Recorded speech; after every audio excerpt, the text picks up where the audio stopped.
Bonsoir et bienvenue à Sydney en pleine célébration de l'Australia Day, la fête nationale australienne. Il nous a fallu 24 heures d'avion et 10 heures de décalage horaire pour venir jusqu'ici. Mais franchement, cela en vaut la peine. Car si la crise mondiale n'épargne pas l'Australie, les fondamentaux de son économie, eux, restent tous au vert. Un taux de chômage ridicule, 18 ans de croissance sans interruption et une dette publique quasiment inexistante. Ajoutez à cela la mer, la nature et une population fondamentalement optimiste sur son avenir, il y a de quoi être jaloux. Alors, s'agit-il d'un mirage? Tout cela n'est-il pas un peu trop beau pour être vrai? Et quelles sont donc les recettes de l'Australie alors que l'économie mondiale, elle, s'effondre? Bref, l'Australie est-elle vraiment le pays de la chance?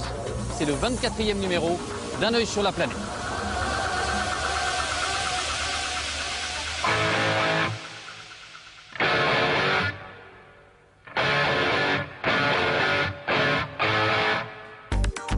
Comme on vient de le voir dans l'actualité, le soleil australien qui nous fait tant envie peut aussi être une source de drames terribles. Derrière les images spectaculaires des pires incendies que le pays ait jamais connus, 200 morts au dernier bilan, se cache une autre réalité. Le pays connaît une sécheresse sans précédent. Dans certains États, on manque d'eau. Les premiers touchés sont les agriculteurs. Mais les villes commencent aussi à connaître des restrictions. Depuis 2 siècles, la ruée vers l'or marque l'histoire de l'Australie et le rêve n'est pas fini. Dans l'Ouest, les filons sont loin d'être épuisés. On vient de tout le pays tenter de faire fortune. Mais les premiers habitants de ces terres, les aborigènes, en sont rarement les bénéficiaires. L'Australie est avec le Canada le pays préféré des émigrants. Chaque année, des milliers d'entre eux obtiennent la nationalité australienne. Mais c'est une immigration choisie. La sélection est drastique selon les besoins du pays. Enquête sur le système d'accueil australien.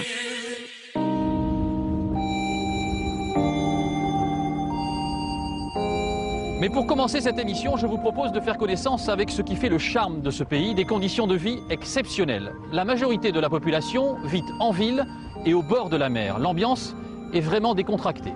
Et pour vérifier si cette cool attitude est la marque de fabrique de ce pays, nous avons suivi pendant plusieurs jours le quotidien d'une famille de la classe moyenne.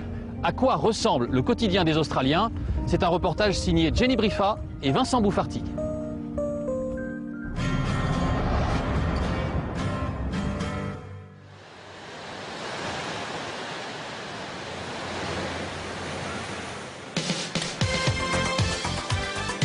De l'autre côté du globe, voilà à quoi ressemble la vie en ce moment. On pourrait se croire en vacances. C'est juste le quotidien des Australiens. Ils habitent quasiment tous à moins de 50 km de la mer. Une vie en tongs, bercée par l'océan Pacifique et le soleil. La famille O'Brien habite-t-elle à 500 mètres de la plage? Mais ce jour-là, elle a préféré une autre occupation.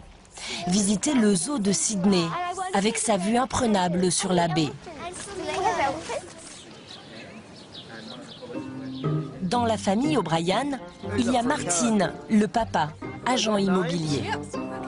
Robin, la maman, en admiration devant un opossum. Et puis leurs 5 enfants, une exception au pays des kangourous.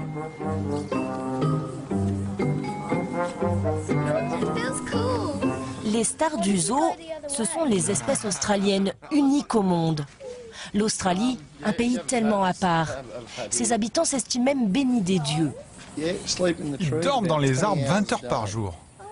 Est-ce que ça veut dire qu'ils s'agrippent aux branches et qu'ils dorment en l'air? Entre nous, on dit qu'on vit au pays de la chance. Le temps est super, le climat politique est stable, le système social est bon. En fait, on pense qu'on vit dans le meilleur coin de la planète. Nous avons beaucoup de chance. Nous sommes fiers d'être Australiens. L'Australie, le pays de la chance, vraiment? On est un peu perplexe. Pour en avoir le cœur net, nous avons suivi le quotidien de cette famille aisée de la classe moyenne pendant une semaine.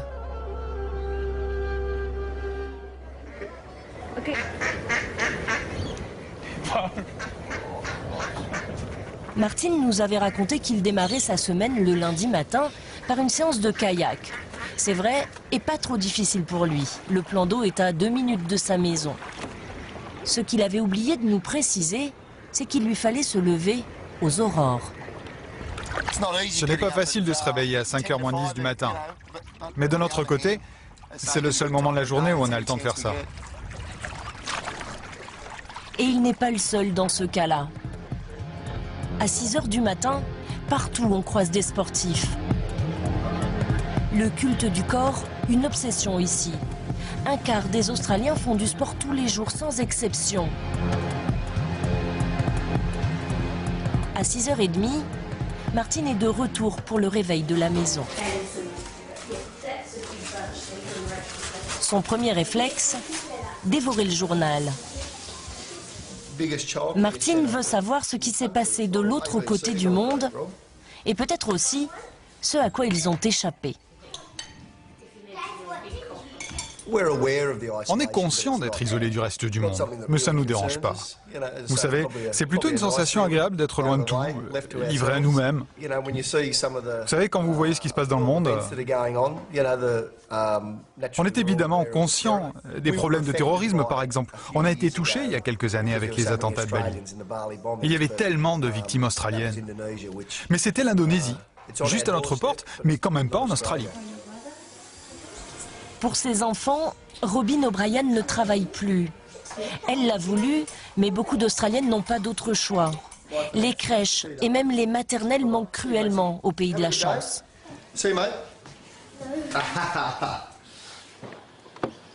7h30, Martin part au travail. Il dirige une agence immobilière. Nous traversons Sydney. C'est une succession de quartiers résidentiels. Plus des 2/3 des Australiens sont propriétaires de leur maison. Ça fait partie du grand rêve australien de posséder sa propre maison.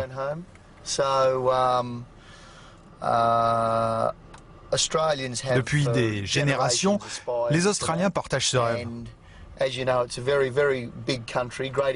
Vous savez, c'est un très grand pays avec beaucoup d'espace, donc la terre n'est pas aussi chère qu'en Europe ou dans d'autres parties du monde.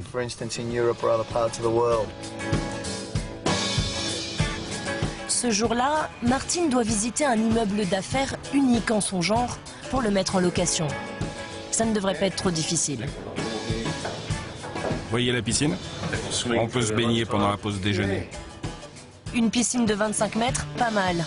Mais au sous-sol, encore plus surprenant. Un local pour déposer sa planche de surf avant de reprendre le travail. L'équilibre entre la vie et le travail, c'est ça le truc. Ouais, surtout avec les plages de Sydney.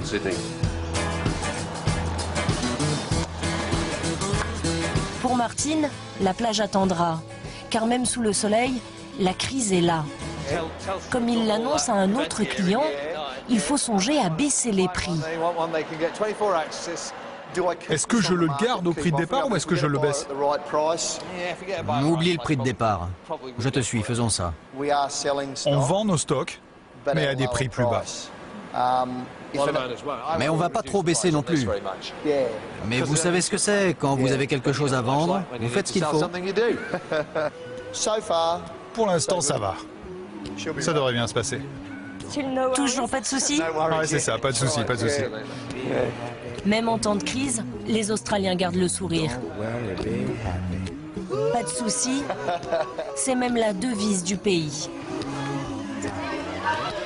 Curieusement, la cool attitude s'apprend en uniforme, obligatoire dans toutes les écoles australiennes. Gage d'égalité, donc d'épanouissement des élèves. Les petits O'Brien sont dans le privé, comme un tiers des enfants du pays. Il est 9h moins le quart, les cours devraient commencer, mais aujourd'hui, c'est le concert de fin d'année. À la batterie, James O'Brien.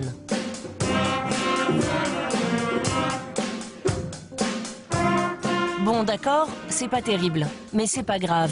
Ici, chacun est encouragé à jouer d'un instrument. Essayer, ne pas avoir peur d'oser, c'est un principe d'éducation en Australie.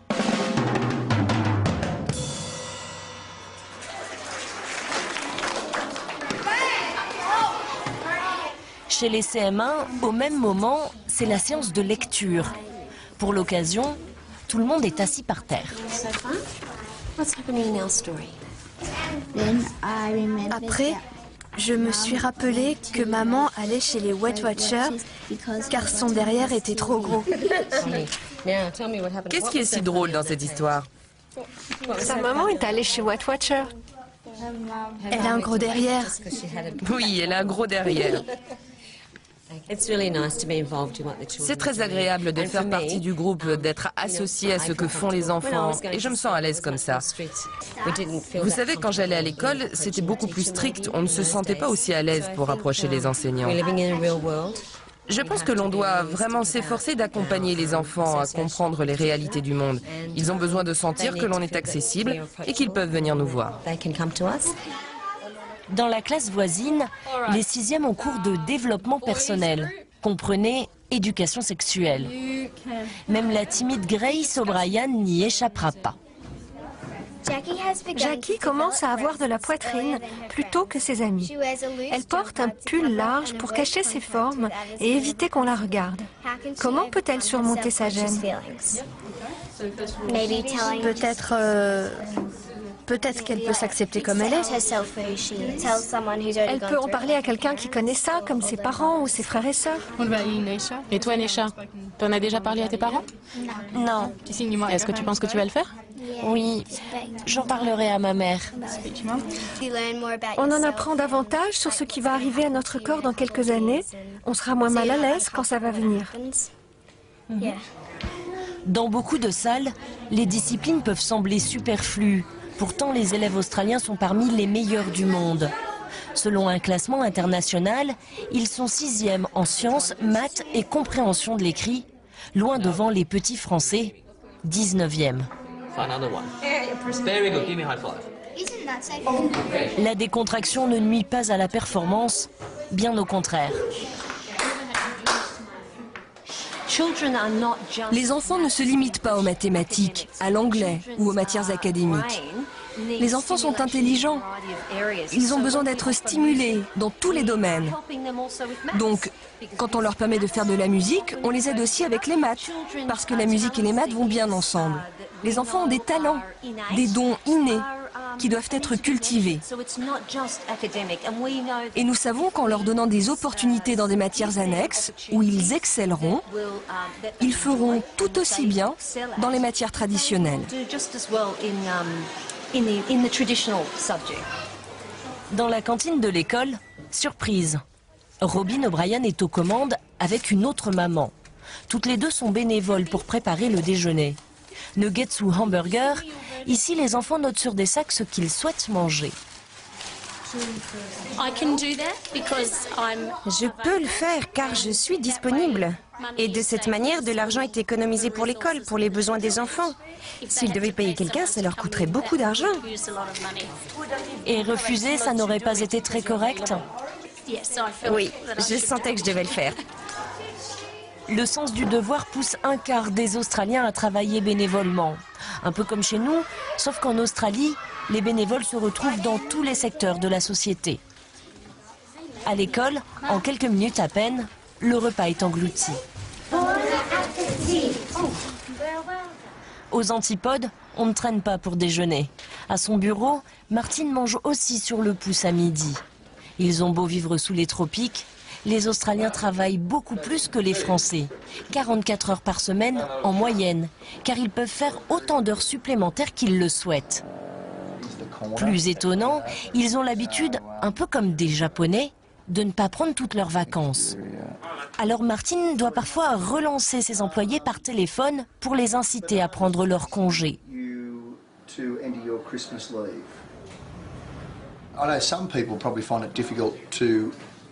Je sais que certaines personnes peuvent trouver difficile de partir en laissant leur travail en suspens. Parce que rien n'avance quand ils ne sont pas là. Et puis, il y en a d'autres qui ont l'esprit plus tranquille quand ils se sont constitués un stock de jours qu'ils pourront utiliser en cas de problème.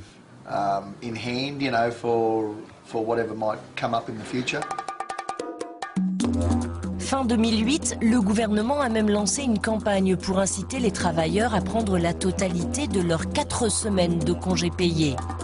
Le pays de la chance n'est pas vraiment celui des vacances. Et Martine le constate, certains de ses employés ont même du mal à prendre leur retraite. Vous voulez filmer l'homme qui travaille dur? Qui fait gagner beaucoup d'argent à celui-là? Vous travaillez encore? Oui, j'adore ça. Je ne pourrais pas rester à la maison. Je travaille tant que mon corps me le permet. Il a l'air en forme hein, pour quelqu'un de 82 ans, non? Vous trouvez pas? 72, charrie pas. En Australie, il n'y a pas d'âge officiel de départ à la retraite. Pour tenir le coup, les Australiens ont un secret, le pub. Il est 18h, Martine rejoint ses potes autour d'une bonne bière. Ils en ont bien besoin. Il y a plus de 10 ans, l'Australie a pris un tournant libéral. On leur en demande toujours plus au boulot. Aujourd'hui, il y a plus de pression sur nous. Les compagnies veulent faire plus d'argent. Maintenant, c'est clair, je ne prends pas de pause déjeuner. Je fais entre 50 et 60 heures par semaine. Et c'est comme ça chaque semaine. Je vais garder mon travail. C'est pas qu'on a le couteau sous la gorge, mais on sait qu'il y a toujours quelqu'un de plus jeune qui pourrait arriver et faire notre travail pour moins cher que nous. Martine paye sa tournée. En bon australien, il a le sens du partage avec ses amis. D'ailleurs, ils en ont fait une règle sacrée. Vous allez rester là jusqu'à ce que chacun ait payé sa tournée? Ouais, tout à fait. 1, 2, 3, 4, 5 bières. Et on rentre à la maison, sauf si Steve recommence. Et là, deuxième tournée. 1, 2, 3, 4, 5, soit 10 bières. Et on rentre à la maison, sauf...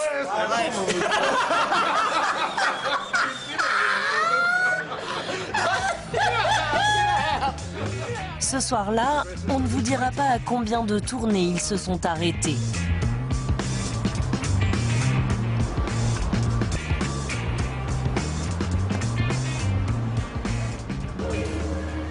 Enfin le week-end. Mais avant d'en profiter, Robin O'Brien doit remplir son frigo. Dans le sien, il n'y a quasiment que des produits australiens. Je peux regarder? Numéro 1 des miels australiens. Ok, ça vient bien de chez nous. Les agriculteurs australiens ne touchent quasiment aucune subvention. Le soutien des consommateurs est donc primordial. Sur les étals, on signale en gros les produits locaux, du classique Made in Australia au fièrement australien. Quant au sucre, lui, c'est du pur australien.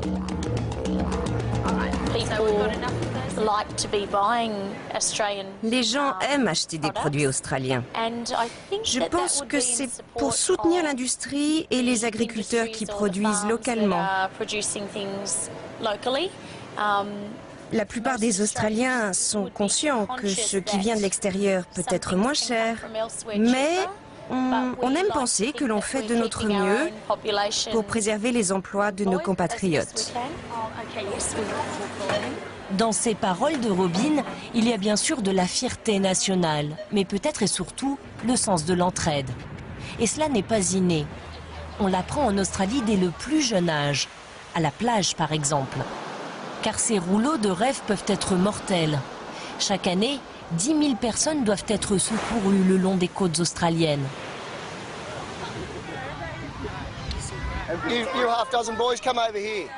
Alors pour les enfants de Sydney, les châteaux de sable passent après les cours de sauvetage. On les appelle les nippers, les bébés sauveteurs. Dès l'âge de 5 ans, on leur apprend à jouer Alerta Malibu pour apprivoiser la mer et ses dangers, tout en douceur.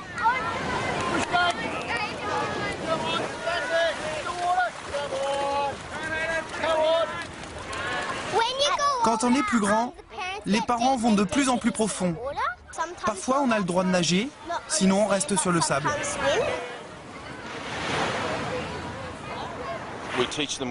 On leur apprend à sortir les gens de l'eau et à les ranimer. J'ai un fils de 12 ans. Il est le meilleur de sa catégorie. Et je peux vous dire que je suis persuadé qu'il serait capable de me sauver si je me noyais. Sur les plages australiennes, des dizaines de milliers d'enfants sont capables de jouer les héros pour leurs concitoyens. La communauté, une fois de plus, une valeur primordiale en Australie. C'est au pique-nique familial avec les grands-parents O'Brien que nous allons comprendre pourquoi les Australiens sont si solidaires. Pour cela, il faut remonter à l'époque des pionniers. En ce temps-là, au XVIIIe siècle, il y avait déjà des O'Brien. Venus d'Irlande, certains fuyaient la famine, d'autres étaient bagnards. À l'époque, l'Australie n'était pas le pays de la chance, mais plutôt de la deuxième chance. Notre famille était dans un coin très reculé. La vie était difficile à cette époque. Mais ils pouvaient quand même gagner leur vie bien mieux qu'en Irlande à ce moment-là.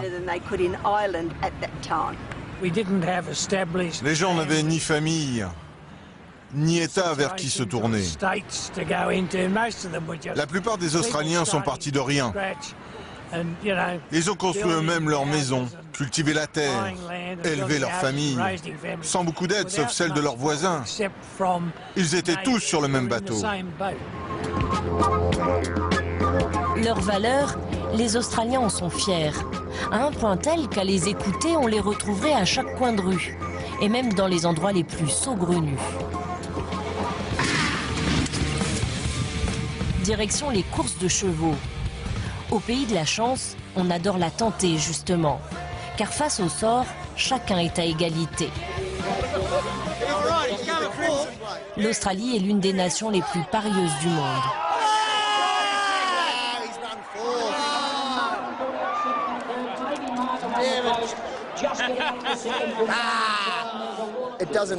Ça ne compte pas si vous êtes avocat ou éboueur.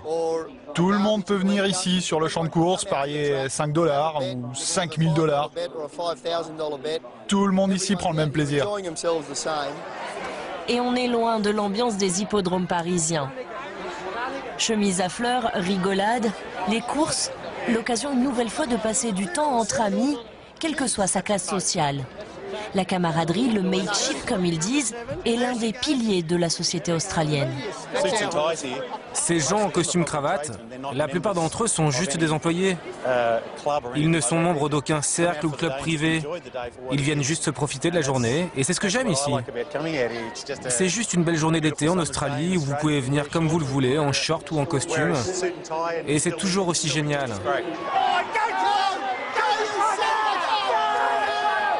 Évidemment, c'est encore plus génial en cas de victoire. Chez les Australiens, quand on gagne, on aime le faire savoir. Même si c'est pour 40 €.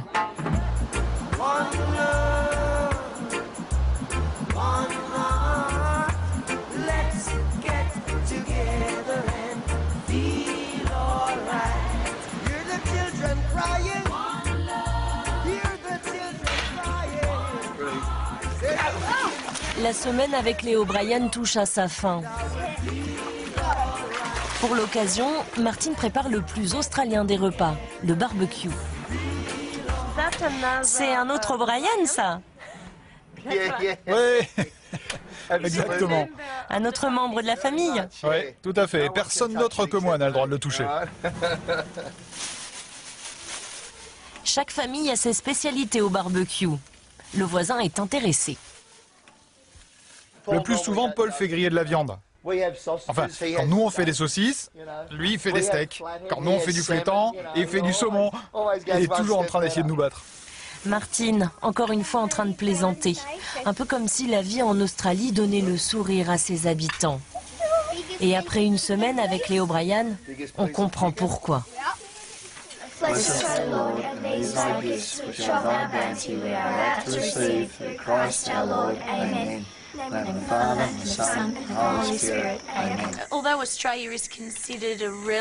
Même si l'Australie est un pays relativement jeune, moi je n'ai pas l'impression qu'il nous manque quelque chose. Quoi que ce soit par rapport aux autres pays. Il y a beaucoup d'aspects de notre vie que l'on ne pourrait pas avoir dans les autres pays, comme la plage. Dans les pays froids où il pleut, ils n'ont pas les privilèges que nous avons. C'est pour ça que j'aime l'Australie.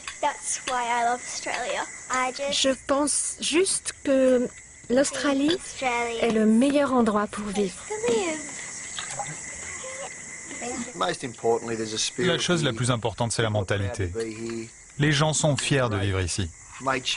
Il y a une vraie solidarité entre amis. C'est un bon endroit pour vivre. On est fiers de l'Australie et on l'aime. Enfin, je l'aime. Donc vous n'aimeriez pas être anglais, russe ou français?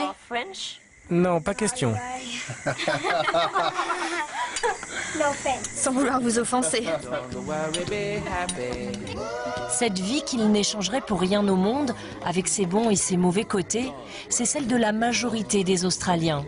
Alors on ne sait pas si l'Australie est vraiment le pays de la chance, mais à coup sûr, c'est un pays né sous une bonne étoile.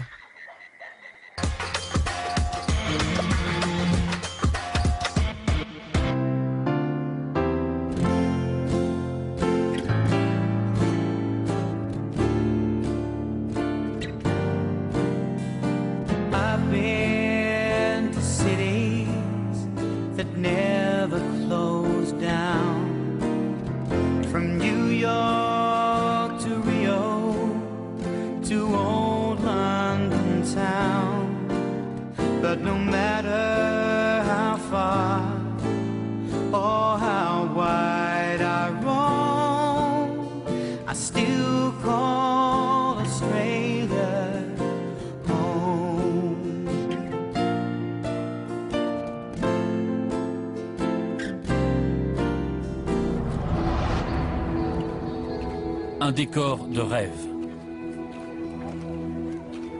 Lorsqu'ils débarquèrent au XIXe siècle, les Européens crurent d'abord que l'Australie s'arrêtait à ses montagnes. Les Blue Mountains, les montagnes bleues que des bataillons de touristes immortalisent aujourd'hui.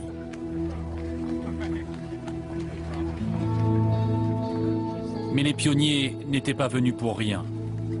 Car derrière la beauté de cette barrière qu'ils pensaient infranchissable, ils allaient découvrir un pays gigantesque, aux ressources inépuisables. Leur terre promise. L'Australie est la plus grande île au monde, grande comme 15 fois la France. L'Australie est presque aussi vaste que 2 unions européennes. Il y a plus de distance entre Perth et Sydney qu'entre Brest et Istanbul. Et Darwin est plus éloigné de Melbourne qu'Oslo de Syracuse. Les richesses naturelles du pays sont exceptionnelles. L'Australie multiplie les records. Première réserve mondiale d'uranium, premier producteur mondial de bauxite, premier exportateur mondial de charbon et de fer, premier producteur de diamants au monde, troisième pour l'or, le nickel, le plomb et le zinc. Mais l'Australie est aussi un vaste pays agricole, l'un des premiers exportateurs mondiaux de laine, de viande, de blé et de coton. Ce territoire immense est en grande partie un vaste désert. La population de 21 millions d'habitants se trouve pour les 3/4 concentrée dans les grandes villes côtières. Brisbane, Sydney, Melbourne, Adélaïde et Perth.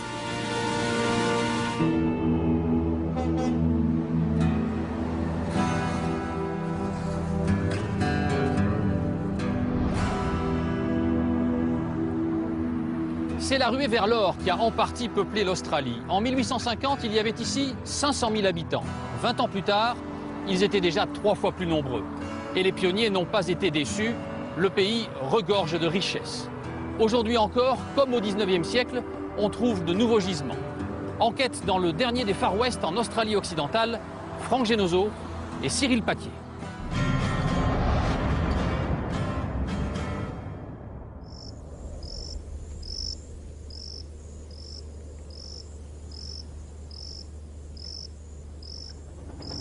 On nous avait prévenu qu'il fallait partir tôt. À 7 h du matin, il fait déjà 35 degrés.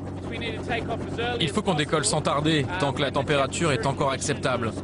C'est moins dangereux pour la machine et meilleur pour le moteur également. Paul Mulder travaille pour un géant minier. Il sait qu'ici, partir au plus chaud de la journée, c'est risquer de voir l'hélicoptère exploser en vol.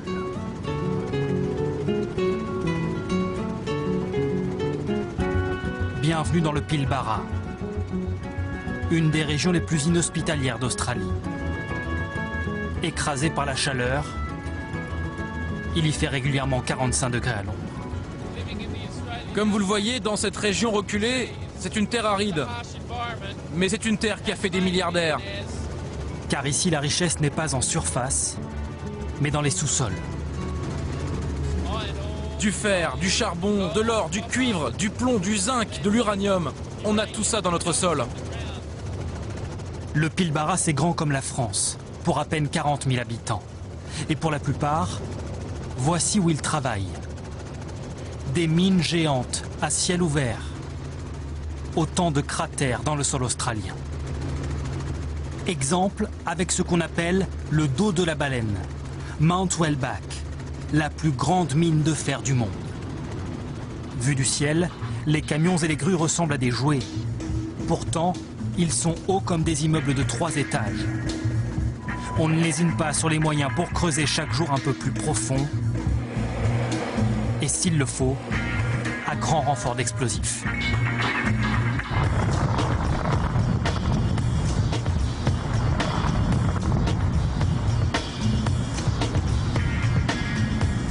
« 20% de la production mondiale de fer sort des mines du Pilbara. Le minerai est ensuite expédié vers la côte, dans des trains interminables. Ils font jusqu'à 3 km de long. C'est 15 TGV mis bout à bout. Entièrement automatisés, ils cheminent parfois sans conducteur sur 500 km jusqu'aux terminaux portuaires. Là, la cargaison est déversée dans les cales des supertankers en partance pour l'Asie. L'Australie bénéficie de sa proximité géographique avec la Chine, le Japon, la Corée. L'an dernier, le minerai de fer australien a rapporté 20 milliards de dollars. Le pays en est le premier exportateur au monde. Et dire que ces réserves immenses ont été découvertes totalement par hasard. À l'automne 1952, un petit avion se retrouve pris dans une tempête. Atterrissage d'urgence. Aux commandes, 7 hommes. Lang Angkok. Lorsqu'il pose le pied par terre, il remarque la richesse du sol. À l'époque, le pays est pourtant persuadé qu'il manque de ressources en fer, interdit de l'exporter. Il faudra 10 ans à Lang Angkok pour convaincre le gouvernement de lui accorder une licence d'exploitation. Le début d'un empire pour ce pionnier devenu milliardaire. Et le sol du Pilbara est loin d'avoir livré tous ses secrets. 17 ans après sa mort, les hommes de Lang Angkok continuent à prospecter. Comme ici, sur le camp d'exploration de Roy Hill. Depuis 5 ans, patiemment, les géologues sondent le sol, tous les 25 mètres. Sur le bord des routes, les mêmes petits tas de terre, objet de toute l'attention des chercheurs. Si on remonte les petits tas et qu'on s'intéresse à la deuxième ligne, ici on a 30 mètres de profondeur et c'est pas terrible. Mais la couleur commence à changer. Elle devient violacée. Ça veut dire que la terre se densifie et ça c'est bon signe. Ça commence à sentir bon. Alors si on continue à descendre et qu'on s'arrête ici, la terre est brillante. Vous pouvez pas voir que c'est lourd, mais moi je le sens. C'est de la terre avec plus de 60% de fer, du beau minerai de Roy Hill. Dans 3 à 4 ans, ce petit bout de désert pourrait devenir une des plus grandes mines du monde. En attendant, ce n'est qu'un campement de préfabriqués, perdu à 2 heures de route de la première bourgade. Une 60aine de personnes travaillent à temps plein dans cette base au faux air de planète Mars. À la tombée du jour, les forçats de l'exploration se retrouvent autour d'une grillade et d'une bière fraîche. Il fait encore 39 degrés. Un vrai barbecue à l'australienne. Ce job, c'est très gratifiant, très excitant, et puis ça paye bien. Il faut bien qu'il y ait une raison qui nous amène jusqu'ici. Sur le camp, les géologues gagnent jusqu'à 20 000 € par mois. Les ouvriers, environ la moitié. Le prix de l'éloignement, tous habitent à plus de 1000 km de là. Ici, on est comme séparés du monde. Je ne sais pas si vous avez déjà vu le film Mad Max, mais c'est un peu ça. Il pourrait y avoir une attaque nucléaire sur Sydney, la ville serait rasée, et on ne serait même pas au courant. Pendant les 2 semaines où vous travaillez ici, ce qui se passe ailleurs, ça ne vous touche pas. C'est pas que ça ne vous intéresse pas, mais c'est que ça ne parvient pas jusqu'à vous. Et dès que vous êtes de retour à la maison, bam, toutes ces informations vous reviennent à la figure. Tous ici pratiquent ce qu'on appelle le fly-in, fly-out. Ils font la navette en avion entre leur lieu de travail et leur lieu de résidence tous les 15 jours. L'aéroport n'accueille quasiment que des mineurs et il ne dessert qu'une seule destination, Perth, la capitale de la réussite de l'Australie occidentale. C'est le siège de toutes les grandes compagnies minières. 1,5 million d'habitants, 3% de chômage, un pouvoir d'achat supérieur de 25% au reste de l'Australie. Et ça se voit. Succession de boutiques de luxe et grand sourire chez les concessionnaires de voitures de sport. Vous n'avez pas beaucoup de Ferrari ici? Non. Mais en fait, ces dernières semaines, ça a très bien marché. On en a vendu plusieurs. Et actuellement, il ne nous reste plus que celle-ci. Et avec un peu de chance, elle va partir rapidement. Heureusement, il reste quelques Maserati pour faire patienter les clients pressés. Et encore. Celle-ci est déjà vendue en fait. En général, les voitures les plus spectaculaires partent très rapidement. Spectaculaire également, la flambée des prix des appartements. Arlette Eifler est française, agent immobilier à Perth depuis 10 ans. Jolie voiture de fonction et affaires florissantes. Il y a eu ce boom extraordinaire, c'était dingue, c'était tellement fou que les gens venaient se disputer. C'était presque des enchères. Exemple avec cette maison sur le cœur de la ville. Il y a 10 ans, elle était sur le marché à 800 000 $. Et même jusqu'à il n'y a pas très longtemps, juste avant le boom, elle était encore à 800 000 $. Et maintenant, ils en demandent 10 500 000. Des villas somptueuses alignées face à la rivière. Voici ce qu'on appelle la banlieue de Perth, à 15 minutes du centre-ville. Selon le magazine The Economist, au palmarès des villes les plus agréables du monde, Perth se classe 4e.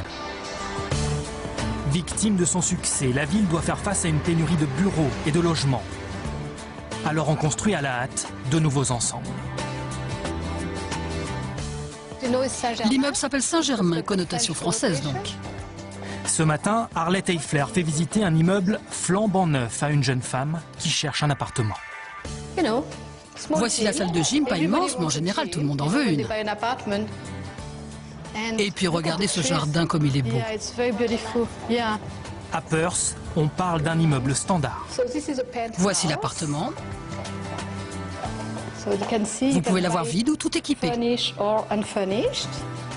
100 mètres carrés, 2 chambres, près de 400 000 €. C'est dans les prix de cette institutrice de 24 ans. Vous avez les moyens de vous payer cet appartement? Ah oui, j'espère bien. Il y a 2 ans, j'ai acheté un open terre en dehors de la ville.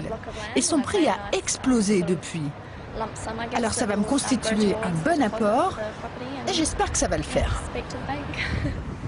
Selon une étude récente, Perth a cette particularité de n'avoir aucun quartier pauvre. La chute brutale du prix des matières premières pourrait gâcher le conte de fées. Mais la région a un atout de poids.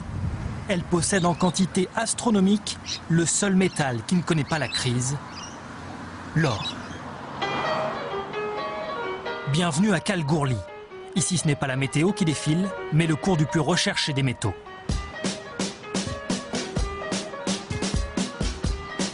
De la première ruée vers l'or au 19e siècle, la ville a gardé son aspect western. Un petit bout de Far West, assis sur le plus grand gisement d'or du pays. On appelle cela le Super Pit, le trou géant. Une mine immense d'où les camions remontent chaque année 25 tonnes d'or, l'équivalent de 500 millions d'euros.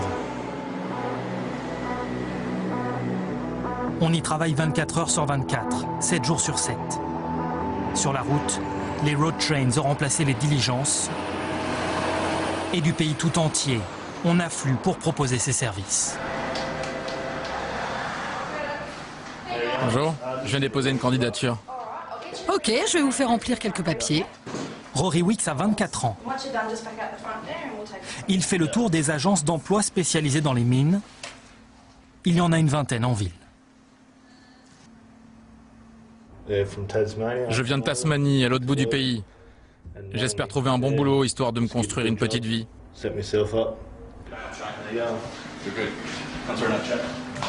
Un simple formulaire, et quelques minutes plus tard, déjà un premier entretien. On a quelques CDD qui correspondent à ton expérience. Un chauffeur de camion peut gagner jusqu'à 5 000 € par mois. On enregistre environ 250 à 300 nouvelles inscriptions chaque mois. Les gens débarquent à Kalgoorlie sans travail et ils essayent de se faire une place au soleil. Exactement, comme Rory. Voilà, ça c'est pour toi. Bon, j'ai bon espoir. Bon après-midi. Et si Rory ne trouve pas de boulot, il pourra toujours s'essayer à la vieille école. Cela fait 30 ans que Glyn Morgan parcourt le bush australien. C'est un chercheur d'or. Ce matin-là, au départ, il ne devait nous faire qu'une petite démonstration. Et pourtant, au bout de 10 minutes... Et voilà. Eh, c'est pas du cinéma, c'est un petit morceau d'or. Je plaisante pas. Vous n'avez pas fait le voyage pour rien, les gars. Un quartz incrusté d'or, de quoi en tirer 50 €. Mais il tombe parfois sur des quantités beaucoup plus importantes. Je me rappelle un jour, j'ai commencé à passer le détecteur. Il y avait des pépites partout, à même le sol. Certaines étaient même grosses comme ça. On se serait cru dans une publicité avec des pépites qui criaient « Prenez-moi, prenez-moi !» Glyn Morgan nous a parlé d'un repère de prospecteurs. Un bar qui se mérite, qu'on atteint après 60 km de piste et de poussière. L'endroit s'appelle Ora Banda.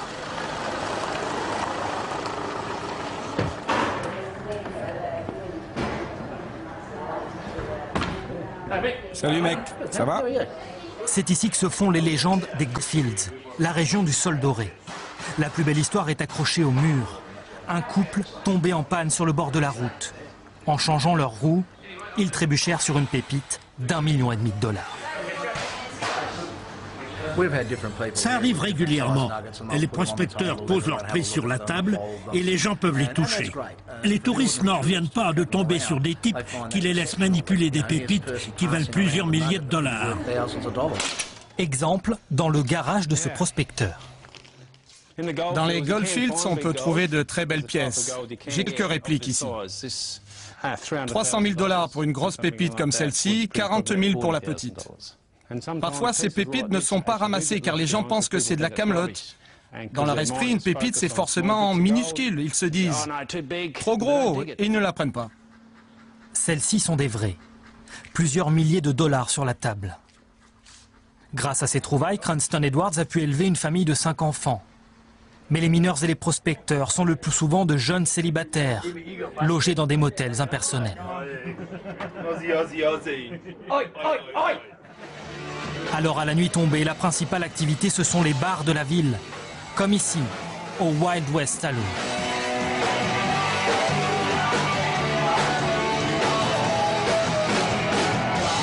Les habitués le surnomment l'antichambre de Sodome et Gomorrhe.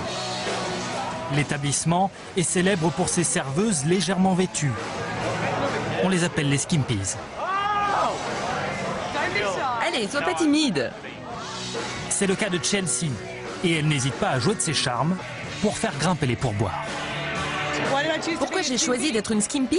Parce que j'adore faire de nouvelles rencontres. Non, je déconne. C'est essentiellement pour l'argent. Et puis les gens sont sympas, on s'amuse bien.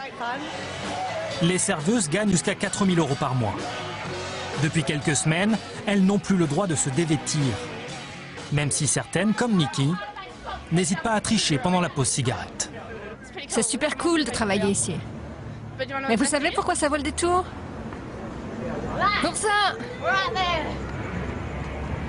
Pour se faire du fric, faut venir à Kalgoorlie. Et qu'est-ce que vous allez faire de cet argent? Je vais reprendre mon sac. J'ai passé plusieurs semaines ici, je me suis fait pas mal d'argent. Alors je vais voyager. Kalgoorlie, ville de gros bras et de petites vertus. Une image que la municipalité essaye désormais de polisser. Pendant longtemps, les enfants furent rares dans une ville où l'eau coûtait plus cher que le whisky. Comme une revanche, la mairie vient d'inaugurer une piscine à surf au beau milieu du désert. Preuve que les temps ont changé. Pas besoin d'attendre les vagues, elles sont toujours au rendez-vous. Il n'y a que 2 piscines de ce type en Australie. Coût de l'investissement, 1,5 million d'euros. Pour la première adjointe au maire, cela s'inscrit dans la nouvelle stratégie de la ville. Ah là, il y a de l'entraînement. Hein.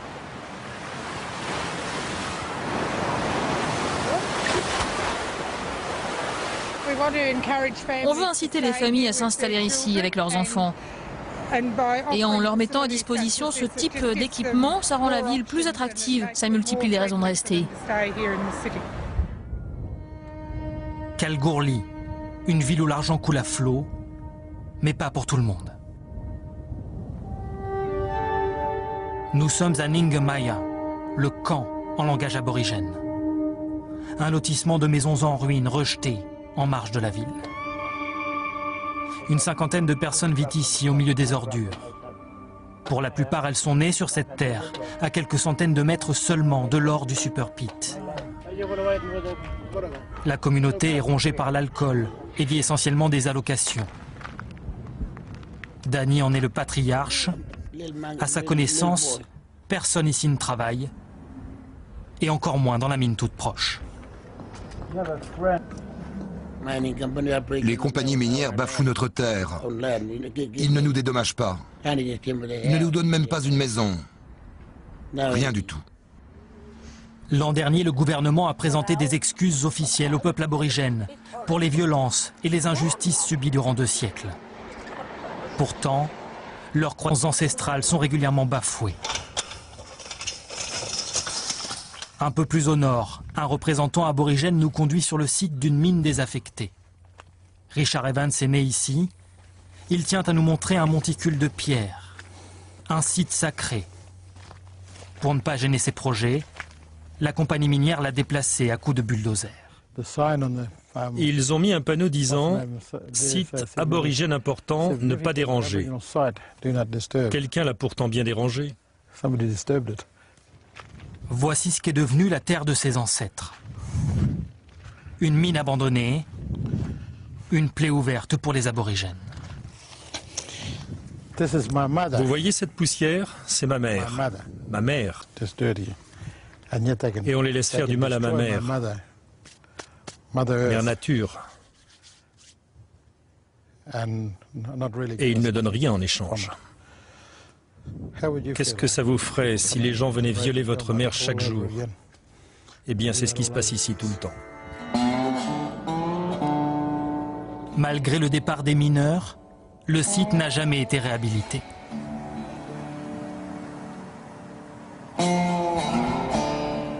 La ruée vers l'or ne fait pas de sentiment.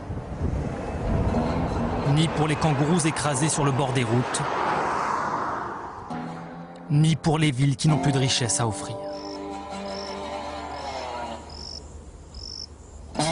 À Gwalia, lorsque la mine a fermé dans les années 60, les hommes ont déserté les lieux en quelques jours. Il ne reste qu'une ville fantôme et une poignée d'habitants. Eric Omodei est arrivé en 1942, comme beaucoup d'immigrés italiens. Gwalia était alors surnommée Little Italy. Difficile aujourd'hui de s'imaginer que 3000 personnes vivaient ici. Il y avait des maisons partout ici. Et d'autres derrière, là-bas. On avait un bureau de poste, des magasins, un commissariat, tout ce qu'il fallait. Depuis, les hommes sont partis creuser ailleurs. Tu ouvres ta poche, tu y mets l'argent, Tu t'en vas le dépenser ailleurs, jusqu'au dernier sou. Et puis tu recommences. Une terre exsangue et des corps fatigués. La ruée vers l'or, c'est un peu la politique de la terre brûlée.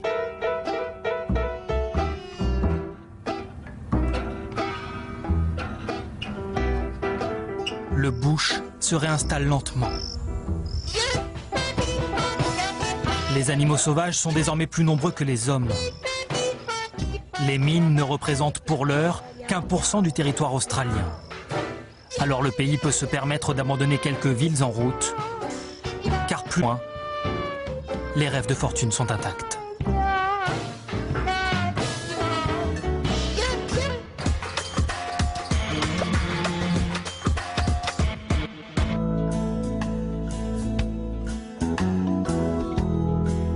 Il faut savoir quitter les routes confortablement balisées et s'aventurer au milieu de nulle part. Nous sommes à 5 heures de Sydney en voiture.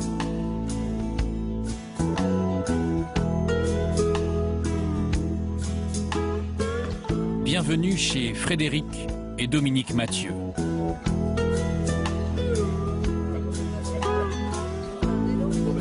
Ils étaient venus tenter l'aventure pour quelques mois. Ils ne sont jamais repartis. Et voilà 28 ans que ça dure. «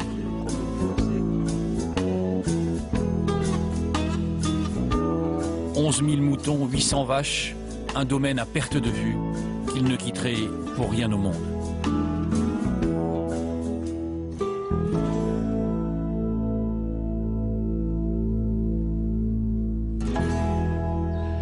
On a dû vous poser la question probablement 25 000 fois, mais qu'est-ce qui vous a décidé il y a 30 ans à quitter la France et à venir vous installer ici? Surtout l'espace, en fin de compte. On habitait à Paris, et puis on était comme tous les Parisiens en train de se plaindre en disant c'est morose, c'est affreux, c'est ceci. J'étais déjà venu en Australie, et donc on a décidé de partir. Mais tous les gens qui viennent vous voir doivent se dire c'est un rêve ici. Est-ce que vous avez le sentiment de vivre dans un rêve ou vous vous y êtes habitué? Ah ben moi, quand j'ouvre la Checkers Gate, que vous avez ouvert aujourd'hui... La Checkers Gate, c'est la porte de la propriété? Oui. La première fois que je l'ai ouverte, et j'ai même pas vu la propriété, je me suis dit, ça doit être un paradis. Et c'est vraiment un paradis? Et c'est vraiment un paradis. Ouais. Mais c'est un paradis comme tous les paradis. Il y a des jours, c'est moins le paradis. Ça dépend. Parce qu'il faut s'en occuper du paradis, c'est ça? Il faut s'en occuper tous les jours. Il faut faire les choses qui sont ennuyeuses. Puis il fait chaud, par exemple, là, le mois de février, là, aujourd'hui il a fait très chaud, c'est pas très agréable. En hiver, il fait quand même assez froid. Mais enfin, comparé à l'Europe, c'est quand même, le climat est quand même très agréable et toujours des journées ensoleillées. La seule chose qu'il nous faut, c'est de la pluie. Et justement, on se pose la question de savoir si l'Australie, c'était effectivement le pays de la chance. Cette question, vous y répondez comment? C'est un pays où on a la possibilité de tenter sa chance et de réussir, si on travaille. Mais la chance n'arrive pas si on ne travaille pas. Voilà, le si on travaille, il est important. Oui, les Australiens travaillent beaucoup. Tous les Australiens qui ont réussi travaillent énormément. Mais les gens que vous voyez venir de l'extérieur, ils ont ces opportunités-là encore aujourd'hui? Tout le monde, ouais. Tout le monde. Tout Australien a la possibilité de se mettre à travailler et se dire je vais faire ceci et de réussir.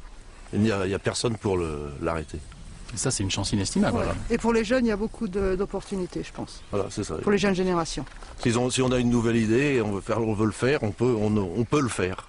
Et les gens trouvent que les Australiens trouvent normal que quelqu'un réussisse. Ils sont très contents que quelqu'un réussisse. Je sens que dans votre esprit, c'est pas partout pareil.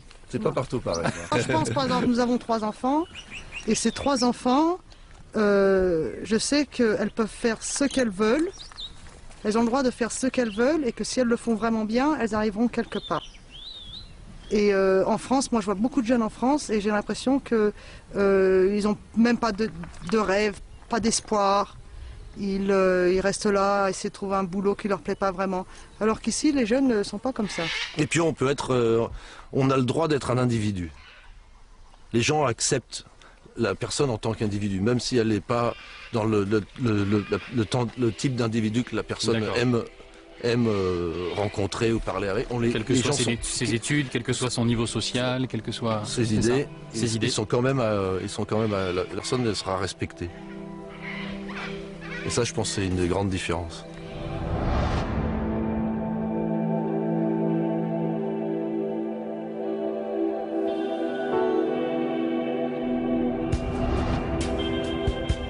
Alors on le voit, l'Australie est un pays qui fait rêver. Chaque année, ils sont des dizaines de milliers à tenter d'y émigrer. Mais est-ce vraiment un rêve d'émigrant pour tout le monde? Pas forcément évident. L'enquête d'Anne Poiré et Didier Dahan.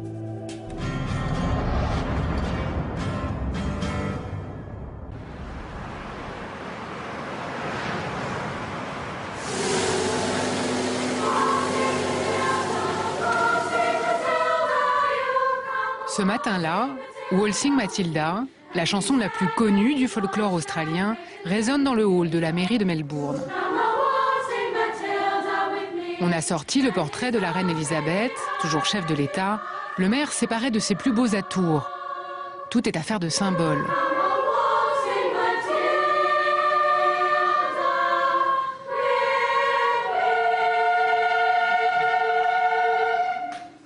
Le moment est solennel. C'est une cérémonie de citoyenneté. Dans quelques minutes, tous, ici, vont devenir australiens comme Chiang, 25 ans, ingénieur informatique d'origine chinoise. Répétez après moi. À partir de maintenant, je jure ma loyauté à l'Australie et à son peuple, dont je partage les valeurs démocratiques, dont je respecte les droits et libertés, aux lois desquelles je jure obéissance. Chiang a fait ses études ici. Mais ce diplôme de citoyen australien, il lui a fallu 6 ans pour l'obtenir. À bras ouverts, l'Australie accueille ses nouveaux enfants. Ce jour-là, 7 sur 10 sont d'origine asiatique. Ce que j'attends de lui, qu'il contribue à la société australienne. Il n'aura pas oublié d'où il vient. D'où vous venez? De Chine. On ne lui demande pas « Comment vous vous appelez ?» On ne va pas demander à Chiang de renier son héritage chinois. Au contraire, il doit en être fier. Mais maintenant qu'il a adopté la citoyenneté australienne, qu'il fait partie de notre communauté, cela implique certains droits, mais aussi certains devoirs. La date de la cérémonie n'a pas été choisie par hasard. Le 26 janvier, c'est l'Australia Day, la fête nationale. À Melbourne, c'est un jour où toutes les communautés de la ville défilent dans la rue. Il y a les Libanais, mais il y a aussi des Tibétains ou encore des Indiens. Le visage de l'Australie change. Il est de plus en plus coloré. Aujourd'hui, un quart des habitants ne sont pas nés dans ce pays, une proportion 3 fois supérieure à celle de la France. L'immigration explose et le pays, chaque année, ouvre un peu plus ses portes. On doit apprendre à partager la terre, les villes, les rues. On doit travailler ensemble. C'est exactement comme ça que je vois les choses. Pour moi et autour de moi. Et je le vois au boulot, par exemple. Les gens sont faciles à vivre.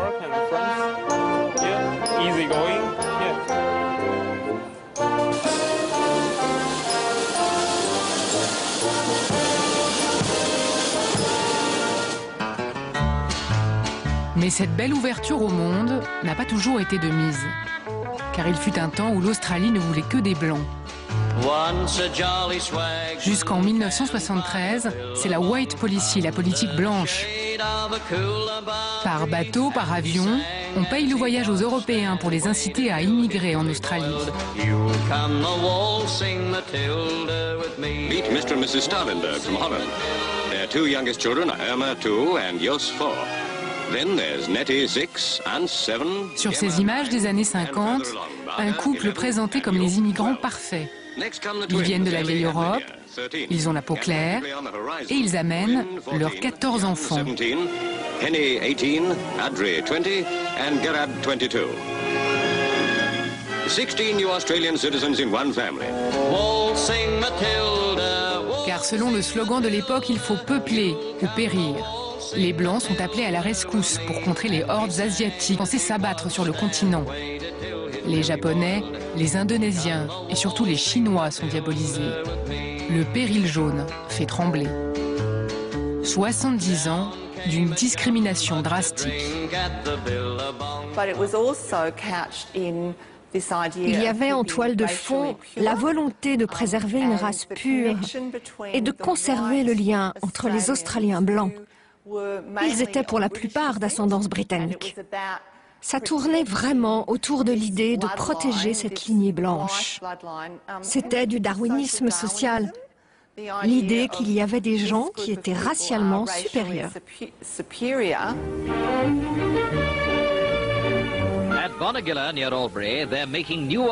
Ces Européens blancs sont invités à bâtir une nouvelle nation, dont le socle sera la civilisation britannique.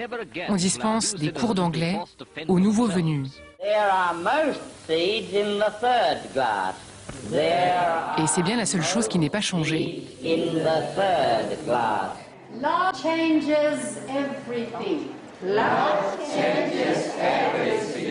Car aujourd'hui, le pays n'a que des mots d'amour pour les Asiatiques tellement craints par l'Australie d'hier.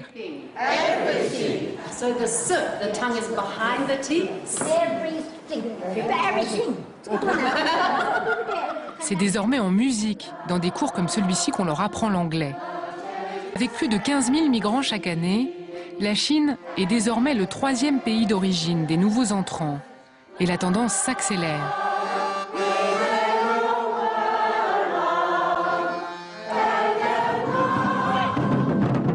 Hasard du calendrier, cette année, le Nouvel An chinois tombe le même jour que la fête nationale, l'Australia Day.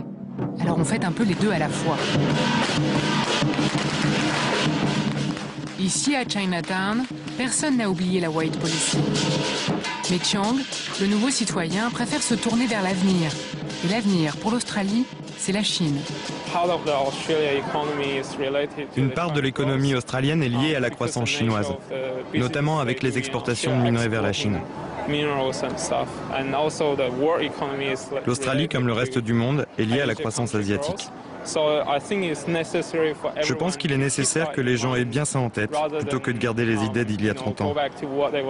Aujourd'hui, l'environnement est complètement différent. En 2009, près de 15% de la population de Melbourne est d'origine chinoise. Et grâce à son poids, la communauté a réussi à porter à la tête de la ville l'un des siens, John So, 7 ans et demi maire de Melbourne. Originaire de Hong Kong, il a été élu en 2001. L'ancien maire n'a jamais perdu son accent chinois et ses adversaires lui reprochent de mal maîtriser l'anglais, mais qu'importe. Le fait que quelqu'un comme moi, qui suis arrivé ici jeune homme, pour étudier comme des milliers d'étudiants et qui n'aurait jamais pu rêver un jour d'être le maire d'une ville comme celle-ci, le fait d'avoir eu cette opportunité prouve bien que Melbourne est une ville multiculturelle, une ville qui embrasse la diversité culturelle et qui donne à tout le monde la même chance.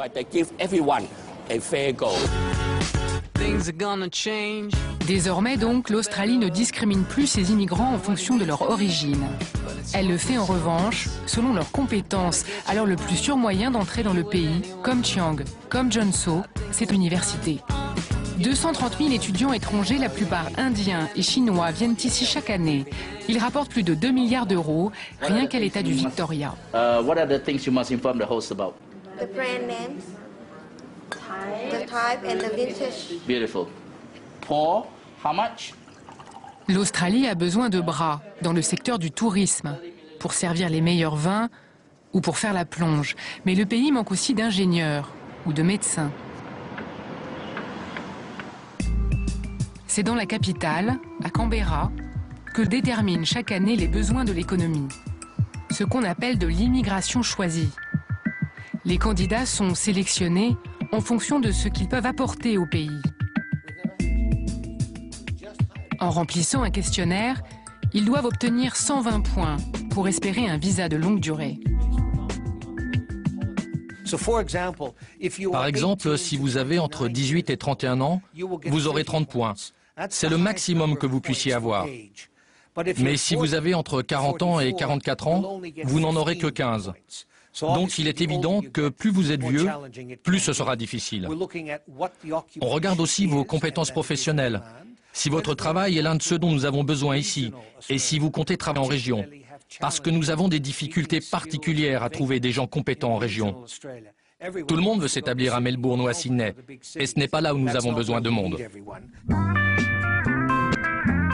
Si vous acceptez de découvrir les charmes de la campagne australienne, vous marquerez plus de points. Et c'est le calcul que font de plus en plus d'immigrés comme Richard Tranquille, qui a bien voulu travailler à Bendigo, à plus de 2 heures de Melbourne. En quelques semaines, ce Mauricien a trouvé un emploi dans une entreprise centenaire qui fabrique de la farine. C'est lui le directeur de la production ici. Le même emploi que dans son pays, sauf qu'il a doublé son salaire. On cherchait quelqu'un depuis des années pour notre minoterie. Et on n'avait pas trouvé de personne de ce niveau de compétence en Australie. Donc, quand on a entendu parler de Richard, on l'a accueilli les bras ouverts. Et pour notre entreprise, il est un très bon atout. On peut dire que l'intégration a été assez vite. Et aussi, disons que... Enfin, Maurice n'est pas un pays pauvre, mais disons que... Ici, on a les moyens pour s'offrir des choses que je ne pouvais pas m'offrir. Comme une maison, par exemple. À peine 6 mois en Australie, et Richard fait déjà construire. Là encore, s'installer en région facilite la vie aux nouveaux migrants.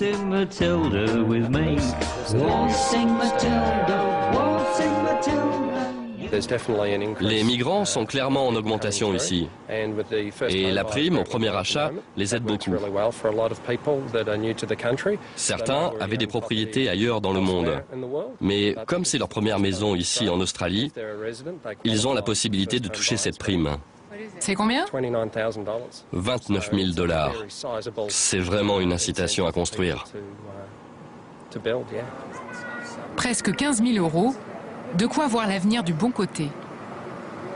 Là, l'avenir, bon, on va venir habiter, si tout se passe bien, en juin. D'ailleurs, pour mes 45 ans, j'espère fêter mes 45 ans ici. Ouvrir une bouteille de champagne. Et espérer de vieillir jusqu'à 90, 100 ans ici, dans cette demeure. Mon Dieu. Et pour parfaire son intégration, Richard entend bien apprivoiser l'une des traditions locales les plus complexes, pur produit de la culture britannique, le cricket. Et si vous réussissez, ça veut dire qu'il a... Je comprends rien. Ça vous plaît? Bof. Il faut comprendre les règles pour pouvoir... Ouais. Ce serait bien pour moi de pouvoir m'asseoir et prendre une bière comme les Australiens et pour voir le match de cricket.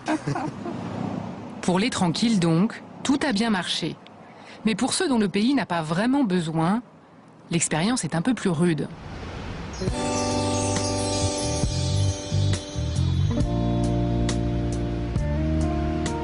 Tout avait pourtant bien commencé pour Jean-Baptiste Duège. Donc on va tranquillement descendre.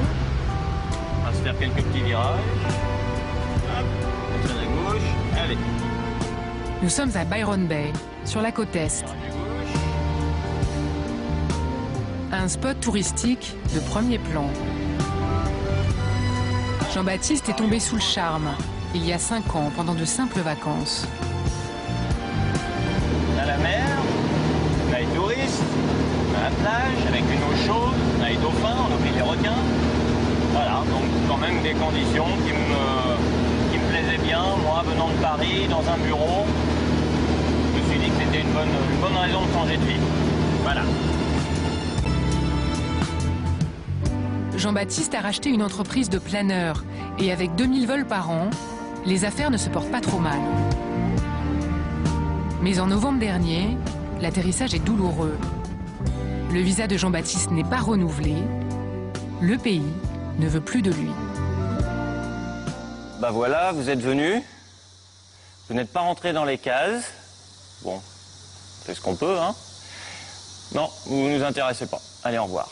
Aujourd'hui, avec mon métier qui n'en est pas un, pilote, ça rentre pas dans les cases. Directeur, ça rentre pas dans les cases. Pour les services d'immigration, Jean-Baptiste ne gagne pas suffisamment d'argent. On lui reproche aussi de ne pas employer d'Australiens. Il a déposé un recours et sera fixé avant septembre. Alors qu'ils viennent d'avoir un bébé avec Candice, elle aussi française, leurs jours australiens sont peut-être comptés. Ils peuvent nous demander de partir du jour au lendemain. Donc c'est une situation extrêmement précaire. Dans le cadre d'une entreprise, c'est inacceptable. C'est pas possible, quoi. On veut pas de nous ici. J'ai eu ce sentiment d'exclusion, en fait. Et pourtant, on a acheté un terrain, on a une société, on a eu un bébé ici. Et c'est vrai qu'on commençait à faire notre vie. On peut prouver des rémunérations, on a un salaire, on a des chiffres d'affaires. J'ai trouvé ça très injuste. Pas si ouverte que ça, l'Australie l'est encore moins, avec ceux qui veulent forcer le passage.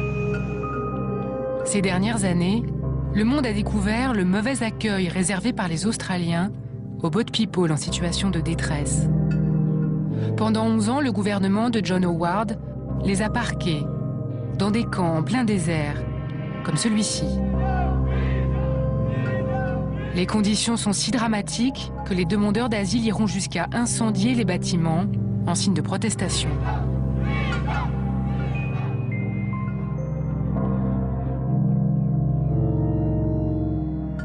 Autre solution imaginée alors, la déportation dans des îles lointaines. Cette solution a en partie été abandonnée par le gouvernement de Kevin Rudd, à l'exception du camp de Christmas Island. À plus de 2000 km de l'Australie, c'est un centre de haute sécurité construit pour héberger des terroristes. Depuis décembre, une centaine de boat people y est enfermée. Ils attendent que l'on statue sur leur sort. Une situation que dénoncent les organisations de défense des droits de l'homme, comme celle-ci, qui à Melbourne vient en aide aux demandeurs d'asile. À Christmas Island, il n'y a pas d'accès à une cour de justice, pas de possibilité formelle de demande d'asile, pas de réel recours judiciaire. Tout est sous la coupe du département de l'immigration. Il y a très peu d'accès aux avocats et au monde extérieur. En fait, c'est fait pour cacher les réfugiés. On fait comme ça et on les maintient hors de la vue du public. Comme ça, le gouvernement peut dire qu'il protège strictement nos frontières. C'est vraiment incroyable. On est dans le pays où le multiculturalisme fonctionne le mieux au monde, où les gens vivent ensemble le plus paisiblement. Les réfugiés et les immigrants sont la colonne vertébrale de notre économie. Et en même temps, nous avons aussi une histoire de racisme, de spoliation de notre peuple aborigène, et particulièrement sous le gouvernement Howard, une histoire de diabolisation des réfugiés en particulier.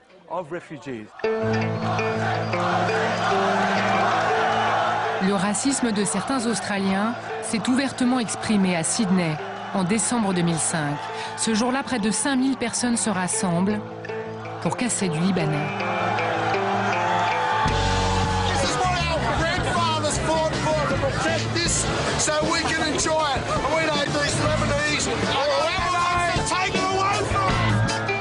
Ces manifestants ne veulent pas que des Australiens d'origine libanaise viennent profiter de leur plage. Le prétexte, des incidents avec des gardes-côtes. La police, qui tente de s'interposer, est débordée. C'était il y a 3 ans, mais ces images de haine ont créé un choc dans le pays.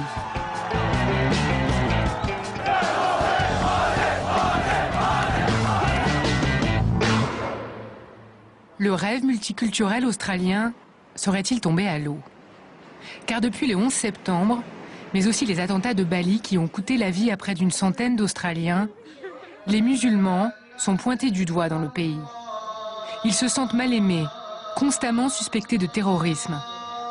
Alors les autorités tentent de calmer le jeu.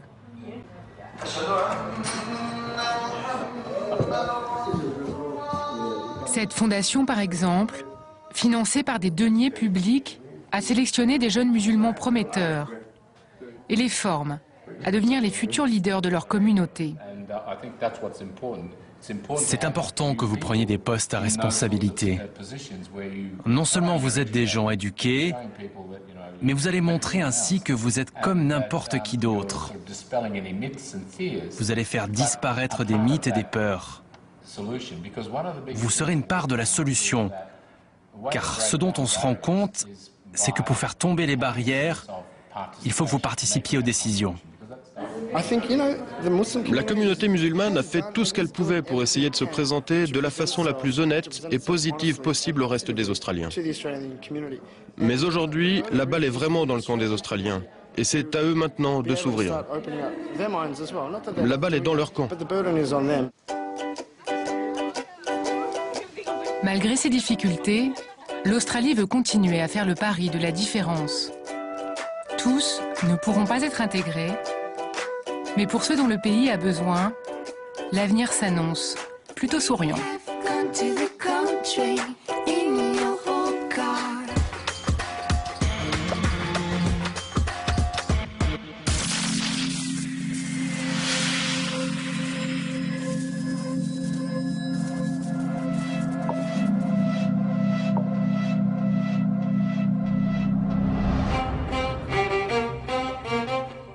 Alors, combien sont-ils chaque année à se dire qu'en Australie, tout est peut-être possible?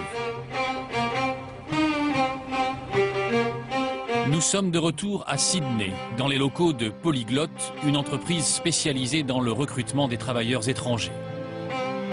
Cette société est dirigée par deux Français, Gérald et Corinne Bott. Ils sont arrivés à Sydney il y a 20 ans.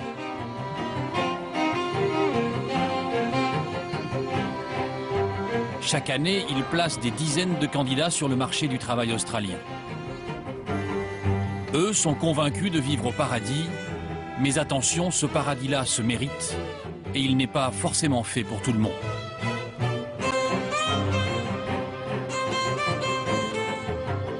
Est-ce que franchement c'est une bonne idée de venir travailler et vivre en Australie? Oui. Parce que je ne veux pas vous dire le contraire, ça fait 20 ans que je suis là. Oui, c'est une bonne idée, mais pas à n'importe quel prix et dans n'importe quelle condition. Et je pense qu'il faut faire une recherche avant. Il faut vraiment être motivé, et il faut être adaptable. Donc je dirais oui, je suis positive là-dessus et je le dis à mes candidats de façon, je dirais, systématique, avec des bémols. Hein, c'est pas l'Eldorado non plus l'Australie. Il ne faut pas croire qu'on surfe toute la journée. Les horaires sont longs, on travaille beaucoup, mais on a une qualité de vie. Donc oui. Oui, pareil avec des bémols. C'est pas un pays pour tout le monde. C'est pas le paradis sur terre. Mais pour des gens qui sont foncièrement optimistes de nature, qui se prennent par la main, qui ne sont pas des assistés, ça peut être une belle aventure. Il y a des choses à faire ici. On peut facilement monter une société. 24 heures, 1 500 $, vous avez une société clé en main. Vous pouvez facilement embaucher et débaucher. Et donc vous embauchez, puisque vous pouvez facilement débaucher. Et vous pouvez prendre des risques en tant qu'entrepreneur. Il y a vraiment des choses à monter. C'est un pays neuf, c'est un pays jeune.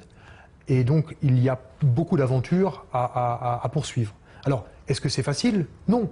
Aller voir une banque en Australie, c'est aussi difficile qu'aller voir une banque à Paris.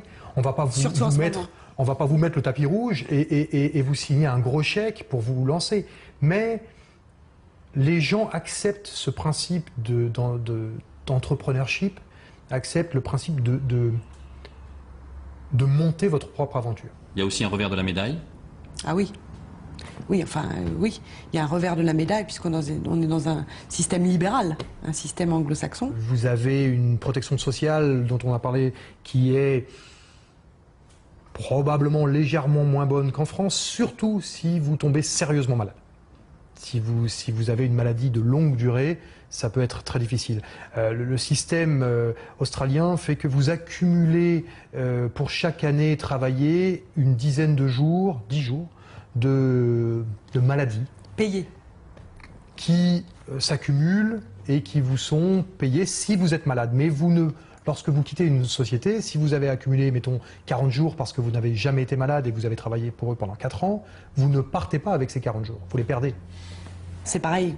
On n'a pas parlé des allocations familiales. Il y a des allocations familiales, mais pour une certaine catégorie de la population. Vous n'avez pas de congé de maternité payé. Vous avez un an qui vous est imparti en tant que femme, où vous retrouvez votre poste au même salaire quand vous revenez, mais vous n'avez pas du tout de congé payé pour vos congés de maternité. D'accord ? Donc c'est un pays où il fait bon vivre, où on trouve du travail, mais où il ne faut pas être malade. Il faut faire attention si on fait des enfants, et surtout si on perd son boulot, il faut s'activer pour en trouver un autre. Oui, mais c'est ça l'Australie ? C'est tout à fait ça, et je pense que c'est un pays où il y a à la fois une possibilité de vivre toutes sortes d'aventures, mais où vous avez besoin de réfléchir en tant que gestionnaire avisé, surtout si vous avez une famille. Ah oui, d'où le point de venir, plus vous venez tôt, plus c'est quelque part facile.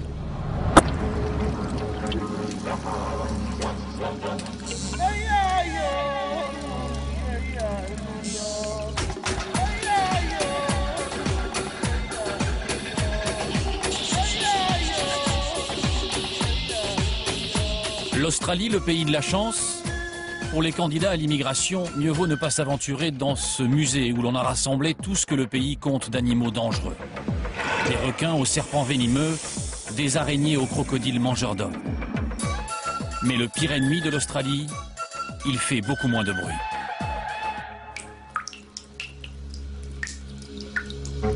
Même le soleil qui nous fait tant envie en ce mois de février peut être vécu ici comme une malédiction.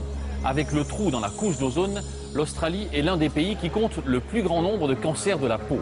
Et depuis une décennie, les Australiens affrontent une sécheresse catastrophique. Dans le sud du pays, on commence même à manquer d'eau, et ce sont les agriculteurs les premiers touchés. Reportage de Nicolas Châteauneuf et Jean-Marie Lequertier.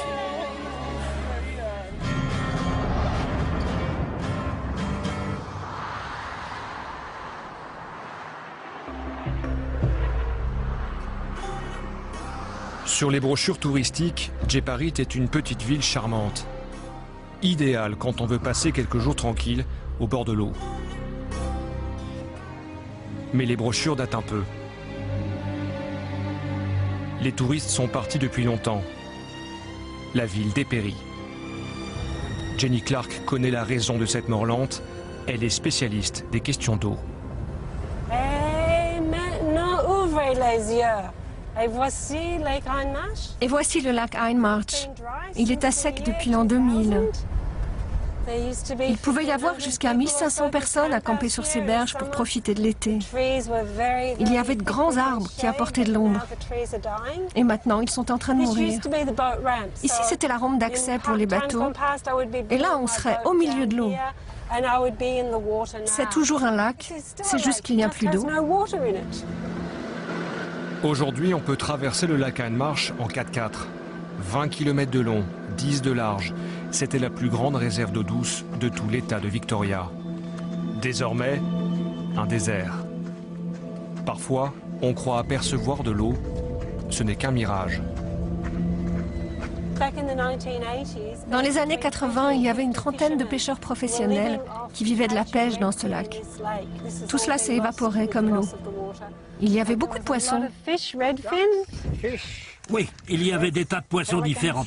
Il y avait aussi des pélicans, des cygnes. Le lac comptait de nombreuses espèces d'oiseaux. Normalement, on devait avoir de l'eau jusqu'ici. Au centre, quand c'était plein, ça pouvait atteindre 4 à 5 mètres de profondeur. Des sécheresses, l'Australie en a déjà connu. Mais celle-ci est plus longue et plus chaude que les autres. Dans cette région du sud-est, elle cuit les terres et vide les rivières depuis près de 12 ans. Et ceux qui ont le plus soif, ce sont les agriculteurs. À 70 ans, Jim Maynard voit son immense domaine de 7000 hectares se transformer peu à peu en désert. Pour la 3e année consécutive, ces champs de blé ne produisent presque rien.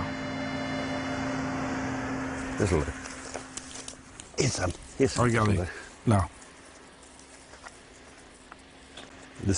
C'est beaucoup plus petit que la normale.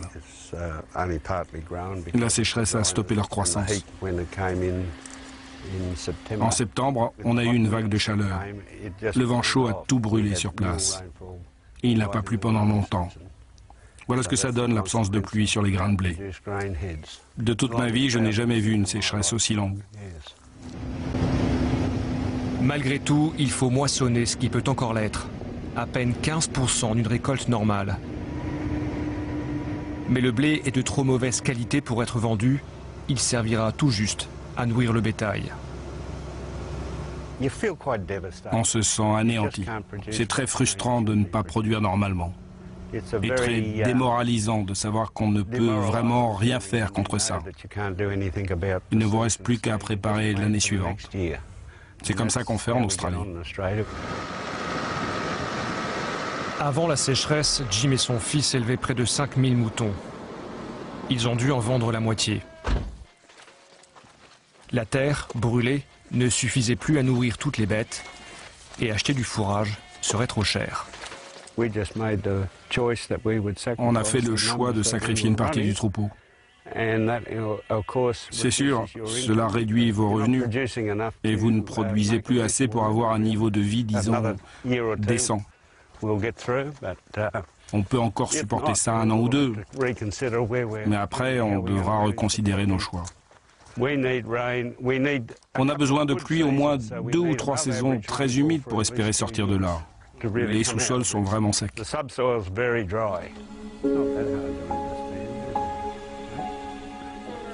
Confrontés à la sécheresse du siècle, les fermiers ont bien du mal à imaginer à quoi ressemblera leur futur et celui de leurs petits-enfants.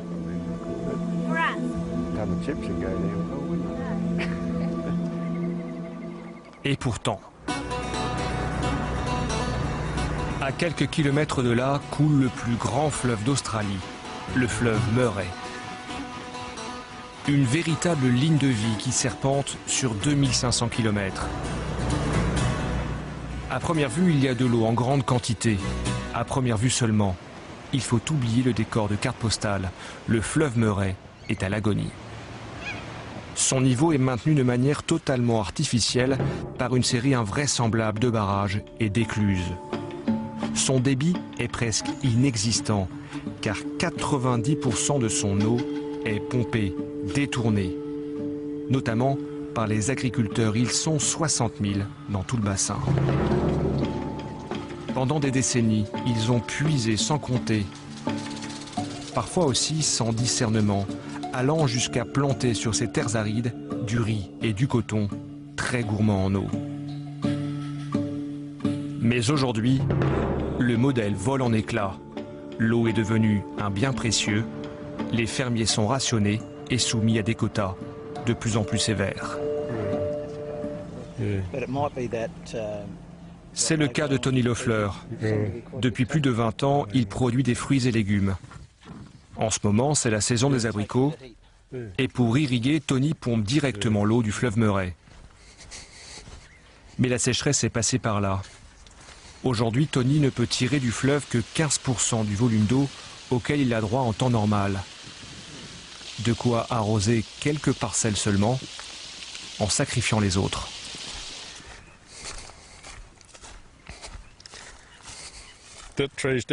Cet arbre est mort parce que nous avons stoppé l'irrigation sur cette parcelle de pommiers. Avec les restrictions d'eau de ces dernières années, nous avons choisi de concentrer nos efforts sur les abricots, les citrons et quelques vignes. C'est très dur, devant les arbres qu'on a plantés et qu'on laisse maintenant mourir. Tony et ses voisins, cultivateurs comme lui, payent aujourd'hui l'eau au prix fort. Chacun d'entre eux dispose d'un quota qui lui permet de pomper dans le fleuve un certain volume d'eau. S'ils en veulent plus, ils peuvent racheter des quotas à d'autres fermiers, mais ça coûte cher. D'ailleurs, si Tony peut continuer à irriguer, c'est grâce au salaire de sa femme, Sandy, qui enseigne au lycée de la ville voisine. Le problème, c'est qu'elle va bientôt partir à la retraite. On aimerait bien faire autre chose, si seulement c'était possible. Mais en ce moment, on ne voit vraiment pas comment faire. Si j'arrête d'enseigner, on ne peut pas continuer à cultiver des fruits. Et qui va acheter une ferme où tout est à moitié mort, au futur incertain? Personne. C'est une situation inextricable. Voilà notre dilemme.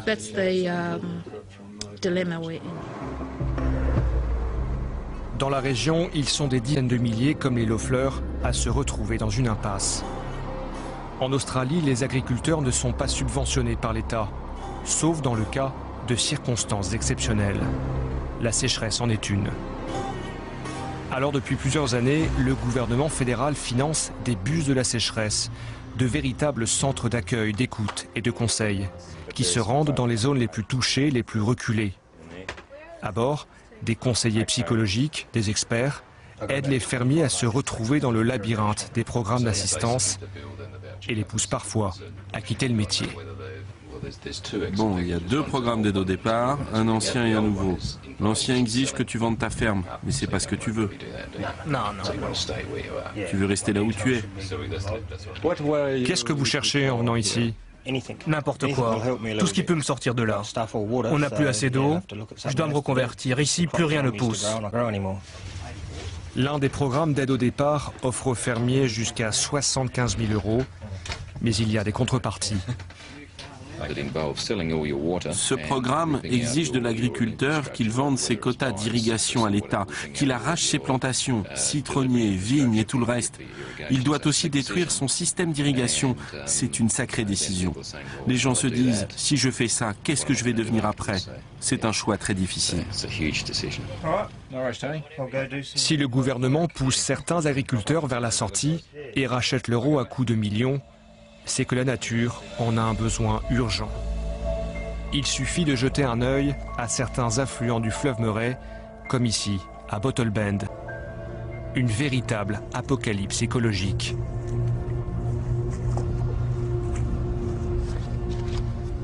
Tout est mort aux alentours. Et ce n'est pas un cas isolé.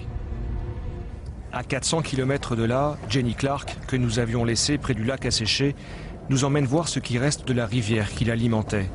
Au fil des pistes, nous découvrons une soupe à l'odeur fétide. Le club de ski nautique est depuis longtemps fermé. La dernière distraction est de regarder la couleur de l'eau changer en fonction des jours. D'abord, la rivière est devenue verte, puis elle a viré au rose, puis au noir.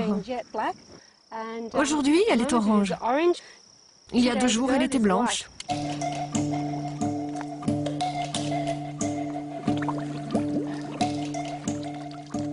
Le long de la rivière, des bénévoles prélèvent des échantillons.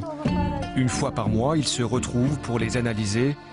C'est ainsi qu'ils ont pu suivre l'évolution d'un mal qui touche tous les cours d'eau en Australie et que la sécheresse a aggravé. 125.2. Ça veut dire que c'est 2 fois plus salé que l'eau de mer.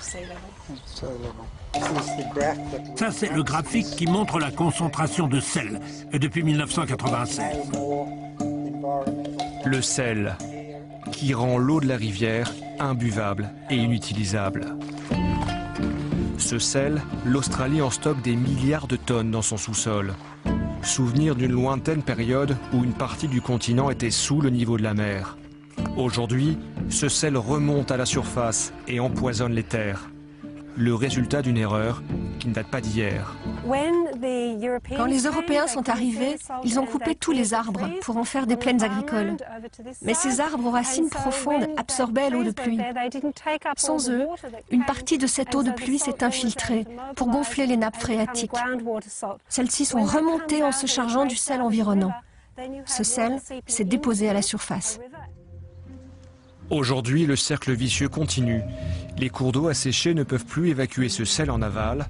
Dans certaines parties d'Australie, il rend impropre à l'agriculture l'équivalent d'un terrain de football par heure. La peste blanche, comme les Australiens l'appellent, touche aussi les grandes zones d'irrigation comme le fleuve Murray. Pour freiner le phénomène, il faut replanter des espèces locales et surtout apprendre à mieux gérer l'eau. Car le temps presse. Certains réservoirs à l'intérieur des terres sont presque épuisés. Leur taux de remplissage plafonne à 5%. Déjà, on a condamné le vieux système de canaux à ciel ouvert. Avant, c'est par là qu'on acheminait l'eau vers les fermes et les petites villes, mais les pertes étaient énormes. Alors on modernise le système d'irrigation le plus vite possible par un immense réseau de tuyaux souterrains. En tout, 8000 km à poser avant la fin de l'année prochaine.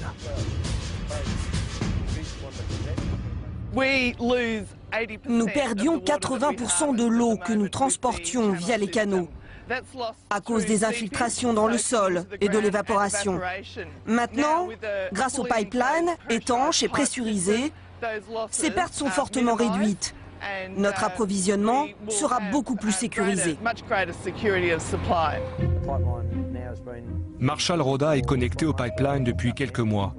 Ces 2 citernes sont bien remplies, mais désormais son eau est comptée et il la paye plus cher. De toute façon, le pipeline ne résoudra pas tout. Ces 800 moutons, ces vastes champs de céréales ont nécessité de lourds investissements. Ces dernières années, il a même acheté des terres en pensant que la sécheresse passerait. Mais elle est toujours là. Et il faut courir après les remboursements. Nous avons des dettes, oui. Quand il ne pleut pas, les récoltes ne vous permettent pas de respecter vos engagements financiers. Alors vous demandez à votre banquier de rééchelonner vos emprunts. Le mieux, c'est de lui parler franchement, d'avoir avec lui une bonne relation d'homme à homme. Et lui expliquer où vous en êtes, sans se cacher. Il faut lui dire quand l'argent rentre, quand ça ne rentre pas, combien de blé ou de bétail on a vendu. Et quand on va être à court pour 1 mois ou 2. Quand il pleut, normalement, on peut faire un bénéfice d'1 million de dollars sans trop de problèmes. Mais cette année, on va sans doute perdre jusqu'à 500 000 dollars.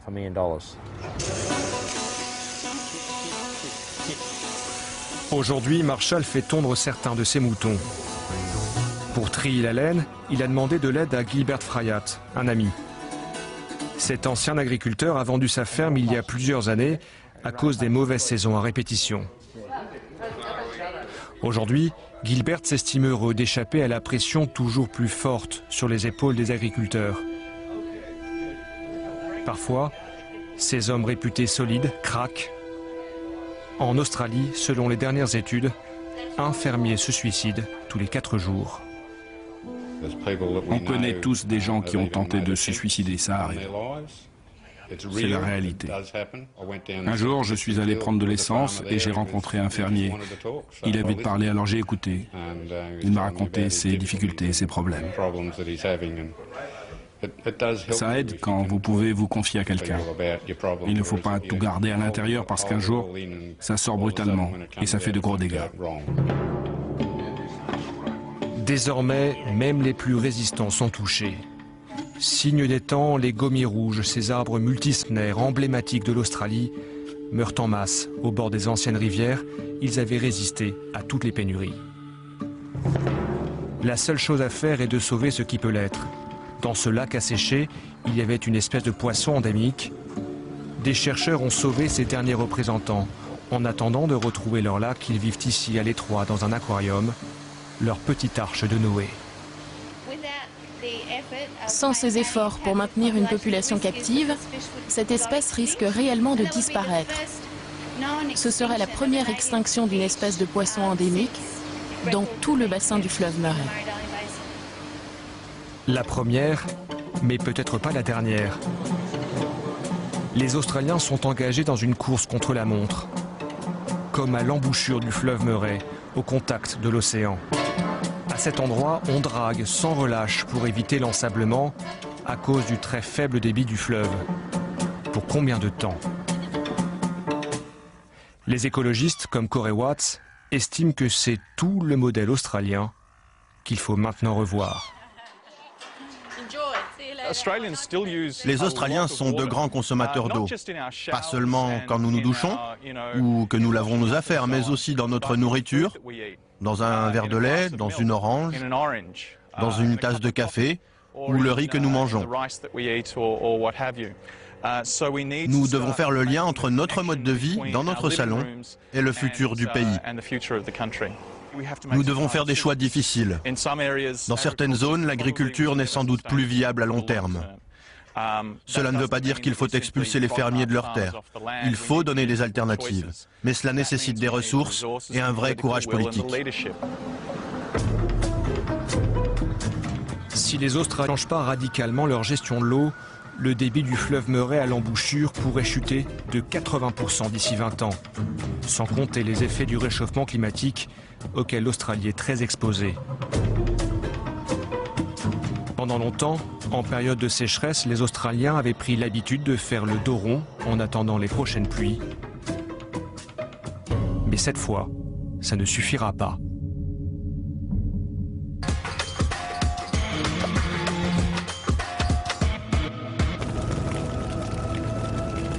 En février 2009, les effets de la sécheresse et l'inconscience des pyromanes amateurs ont entraîné dans la région de Melbourne les pires incendies que l'Australie ait jamais connus.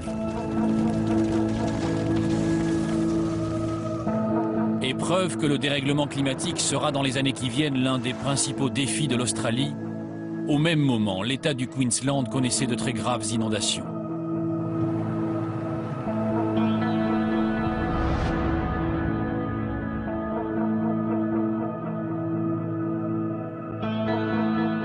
Mais malgré les caprices du ciel, l'avenir n'inquiète pas outre mesure les Australiens.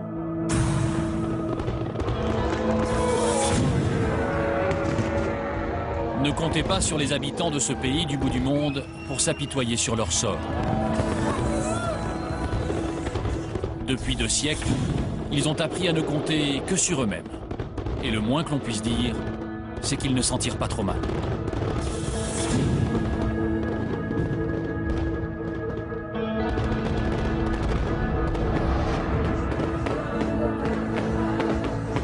C'est la fin de notre voyage à travers un pays qui adore faire la fête et qui croit profondément en sa bonne étoile. Merci à Patrick Pointet qui l'a préparé, à Nicolas Moctet qui l'a réalisé. Nous nous retrouverons au mois de juin pour un autre voyage à travers l'Italie cette fois.